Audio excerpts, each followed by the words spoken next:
Sioba anayepatikana maeneo ya Runzewe. Huyu mkulima alikuwa na eka 10 za Sioba, amepanda na mafanikio yake na mafanikio makubwa, kwa sababu bora wa Sioba ni mkubwa. Hii mbegu inaweza kubeba watoto wawili mapacha, watoto wanaolingana, na hiyo sio kama tunaigiza, bali huyu ni mdau ambaye ni mdau mkubwa kwa kampuni la East Africa Seed. Mbegu kutoka East Africa Seed ni mkombozi kwa mkulima.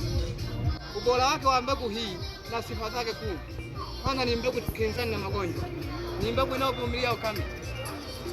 Ukilima mbegu ya Sioba 500 -3A lazima itakutoa sehemu fulani kupeleka sehemu nyingine. Haimwache mkulima akiwa analia, bali namwacha mkulima akiwa na furaha. Unachelewa wapi mkulima mwenzetu kuja kujipatia mbegu yako ya Sioba KH? KH inafanya vizuri ukanda wa kati, Afrika Mashariki pote mbegu inafanya vizuri. Ni mbegu hizo umeleka nchi 3 kutengeneza mbegu hii, na nchi moja kutoka Uganda, Tanzania pamoja na Rwanda wameshiriki pamoja kutengeneza mbegu ya Sioba KH. Ni mbegu bora inayompa furaha mkulima. Wapi? Inapatikana maeneo yote ya Tanzania nzima, maduka yote yanapatikana. Na kwa Runzewe fika Agrovet ujipatie mbegu ya KH Sioba. Unachelewa wapi?